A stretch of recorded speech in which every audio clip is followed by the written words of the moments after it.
bem-vinda. Agora vamos ler o capítulo 17 do Evangelho segundo o Espiritismo, a parte 2. Instruções dos Espíritos. O dever. O dever e a obrigação moral da criatura para consigo mesma, primeiro, e em seguida para com os outros. O dever é a lei da vida. Com ela deparamos nas mais ínfimas particularidades como nos atos mais elevados. Quero aqui falar apenas do dever moral e não do dever que as profissões impõem. Na ordem dos sentimentos, o dever é muito difícil de cumprir por se achar em antagonismo com as atrações do interesse e do coração. Não tem testemunhas as suas vitórias e não estão sujeitas à repressão suas derrotas. O dever íntimo do homem fica entregue ao seu livre-arbítrio. O aguilhão da consciência, guardião da probidade interior, o adverte e sustenta, mas, muitas vezes, mostra-se impotente diante dos sofismas da paixão. Fielmente observado, o dever do coração eleva o homem, como determiná-lo? Porém, com exatidão, onde começa ele? Onde termina? O dever principia para cada um de vós exatamente no ponto em que ameaçais a felicidade ou a tranquilidade do vosso próximo. Acaba no limite que não desejais ninguém transponha com relação a vós. Deus criou todos os homens iguais para a dor, pequenos ou grandes, ignorantes ou instruídos, sofrem todos pelas mesmas causas, a fim de que cada um julgue em sã consciência o mal que pode fazer. Com relação ao bem, infinitamente vário nas suas expressões. Não é o mesmo o critério. A igualdade em face da dor é uma sublime providência de Deus, que quer que todos os seus filhos, instruídos pela experiência comum, não pratiquem o mal, alegando ignorância de seus efeitos. O dever é o resumo prático de todas as especulações morais. É uma bravura da alma que enfrenta as angústias da luta. É austero e brando, pronto a dobrar as mais diversas complicações. Conserva-se inflexível diante das suas tentações. O homem que cumpre o seu dever ama a Deus mais do que as criaturas e ama as criaturas mais do que si mesmo. E a um tempo juiz e escravo em causa própria. O dever é o mais belo laurel da razão. Descende desta como de sua mãe o filho. O homem tem de amar o dever, não porque preserve de males da vida, males aos quais a humanidade não pode subtrair-se, mas porque confere à alma o vigor necessário ao seu desenvolvimento. O dever cresce e irradia sob mais elevada forma em cada um dos estágios superiores da humanidade. Jamais cessa a obrigação moral da criatura para com Deus. Tem esta de refletir as virtudes do Eterno, que não aceita esboços imperfeitos, porque quer a beleza da sua obra resplandeça aos seus próprios olhos. Repetindo aqui, porque quer que a beleza da sua obra resplandeça aos seus próprios olhos. Lázaro Paris, 1863. A virtude no mais alto grau é o conjunto de todas as qualidades essenciais que constituem o homem de bem. Ser bom, caritativo, laborioso, sóbrio, modesto são qualidades do homem virtuoso. Infelizmente, quase sempre as acompanham pequenas enfermidades morais que as desonram, que as desornam e atenuam. Não é virtuoso aquele que faz ostentação da sua virtude, pois que lhe falta a qualidade principal. A modéstia tem o vício que mais se lhe opõe, o orgulho. A virtude verdadeiramente digna desse nome não gosta de estadear-se. Adivinha-na, ela, porém, se oculta na obscuridade e foge da admiração das massas. São Vicente de Paulo era virtuoso. Eram virtuosos e digno cura Dars e muitos outros quase desconhecidos do mundo, mas conhecidos de Deus. Todos esses homens de bem ignoravam que fossem virtuosos, deixavam-se ir ao sabor de suas santas inspirações e praticavam o bem com desinteresse completo e inteiro e esquecimento de si mesmos. A virtude assim compreendida e praticada é que vos convido, meus filhos. E essa virtude verdadeiramente cristã e verdadeiramente espírita é que vos concito a consagrar-vos. Afastai, porém, de vossos corações tudo o que seja orgulho, vaidade, amor próprio, que sempre desadornam as mais belas qualidades. Não imitei o homem que apresenta como modelo e trombeteia ele próprio suas qualidades a todos os ouvidos complacentes. A virtude que assim se ostenta esconde muitas vezes uma imensidade de pequenas torpezas e de odiosas covardias. Em princípio, o homem que se exalta, que ergue uma estátua à sua própria virtude, anula por esse simples fato todo o mérito real que possa ter. Entretanto, que direi daquele cujo único valor consiste em parecer o que não é? Admito de boa mente que o homem que pratica o bem experimenta uma satisfação íntima em seu coração, mas desde que tal satisfação se exteriorize para o colher elogios, degenera em amor próprio. A vós todos a quem a fé espírita aqueceu com seus raios, e que sabeis quão longe da perfeição está o homem, jamais esbarreis em semelhante escolho. A virtude é uma graça que deseja a todos os espíritos sinceros. Contudo, dir-lhe-ei, mais vale pouca virtude com modéstia do que muita com orgulho. Pelo orgulho é que a humanidade sucessivamente se hão perdido, pela humildade é que um dia elas se hão de redimir. François Nicolas Madeleine, Paris, 1863. Os superiores e os inferiores.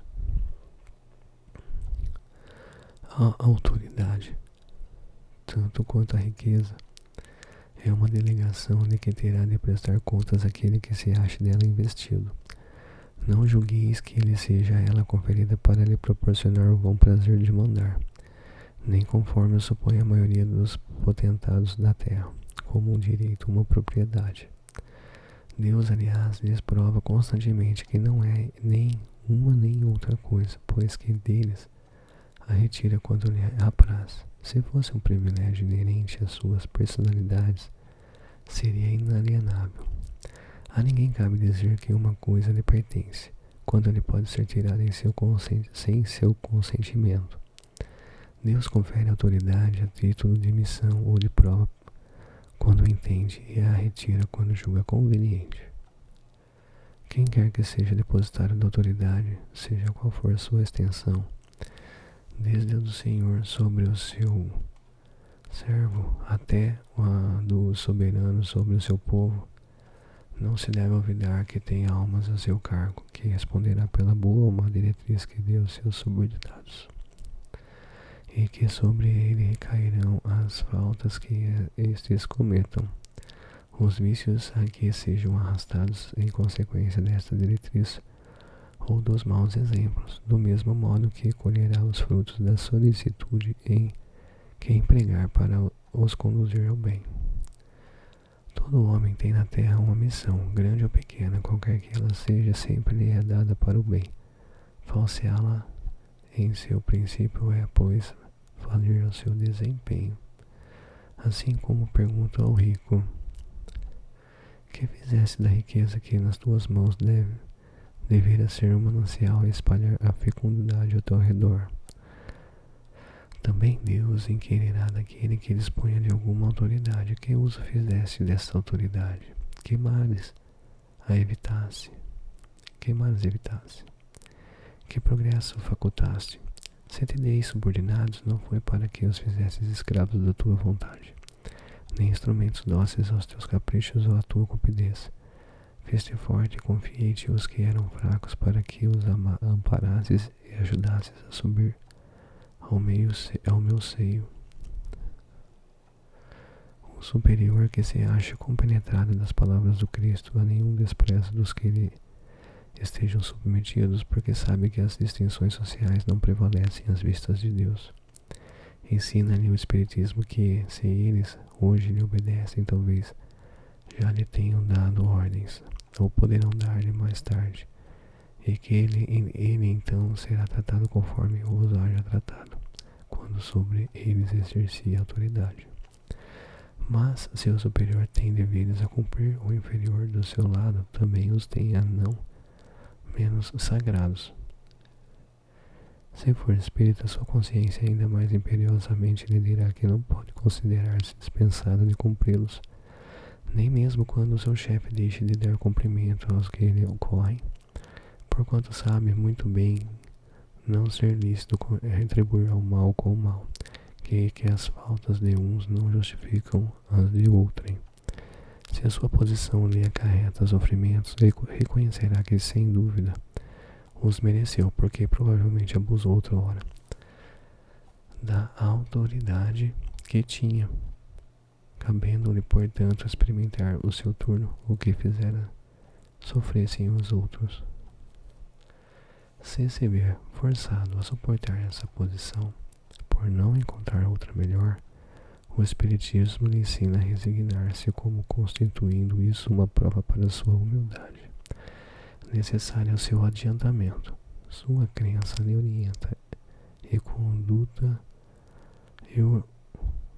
Sua crença lhe orienta a conduta e o induz a proceder como quereria que seus subordinados procedessem para com ele, caso fosse o chefe. Por isso mesmo, mais escrupuloso se mostra no cumprimento de suas obrigações, pois compreende que toda negligência no trabalho que ele está determinado redunda em prejuízo para aquele que o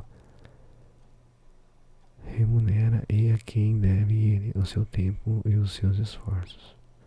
Numa palavra, solicita o sentimento do dever, oriundo da sua fé, e a certeza de que todo afastamento do caminho reto implica uma dívida que, cedo ou tarde, terá de pagar.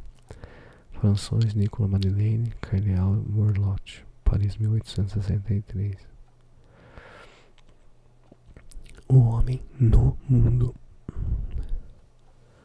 Um sentimento de piedade deve sempre animar o coração dos que se reúnem sobre as vistas do Senhor e imploram a assistência dos bons espíritos. Purificai-vos, pois, os vossos corações.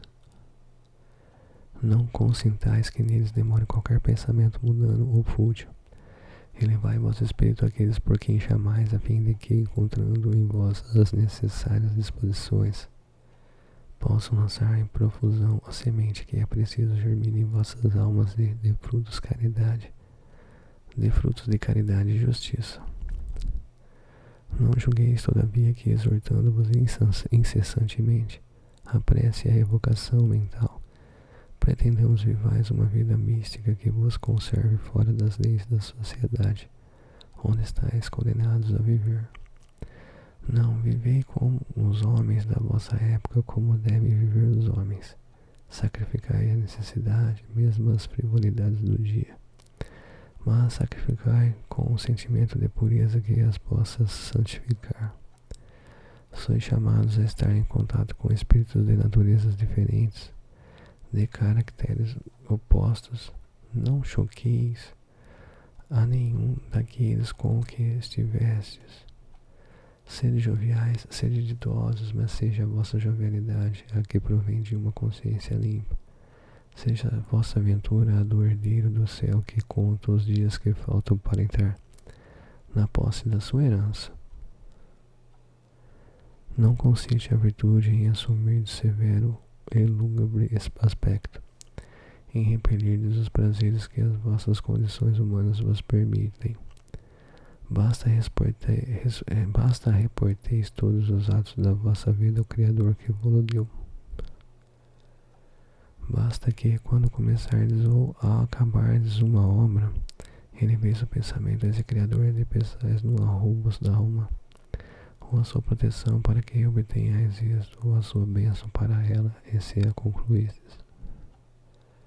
Em tudo o que fizerdes, remontai a fonte de todas as coisas, para que nenhuma de vossas ações deixe de ser purificada e santificada pela lembrança de Deus. A perfeição está toda, como disse Cristo, na prática da caridade absoluta. Mas os deveres da caridade alcançam todas as posições sociais, desde o menor até o maior.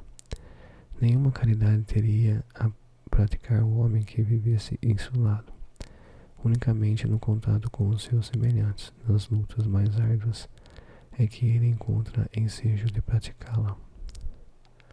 Aquele, pois, que se isola priva-se voluntariamente do mais poderoso meio de aperfeiçoar-se, não tendo de pensar senão em si. Sua vida é a de um egoísta. Capítulo 5, número 26. Não imagineis, portanto, que para viverdes em comunicação constante conosco, para viver sob as vistas do Senhor, seja preciso vos silencieis e cobrai de cinzas.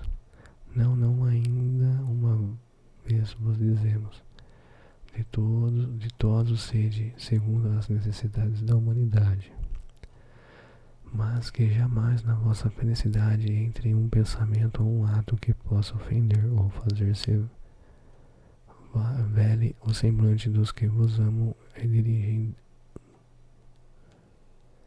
Deus é amor, e aqueles que amam santamente Ele os abençoa.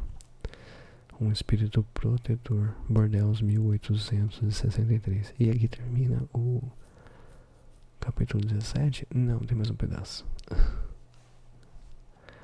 Não tô enxergando direito aqui, limpar os olhos. Cuidar do corpo e do espírito. Consistirá na maceração do corpo a perfeição moral? Para resolver essa questão, apoiar-me-ei em princípios elementares e começarei por demonstrar a necessidade de cuidar-se do corpo que, segundo as alternativas de saúde e de enfermidade, influi de maneira muito importante sobre a alma que cumpre se considere cativa da carne, para que essa prisioneira viva se expanda e chegue mesmo a conceber as ilusões da liberdade. Tem o corpo de estar são, disposto, forte. Façamos uma comparação. Eis se acham ambos em perfeito estado. Que devem fazer para manter equilíbrio entre as suas aptidões e as suas necessidades tão diferentes? Inevitável parece a luta entre os dois e difícil achar-se o segredo de como chegarem ao equilíbrio.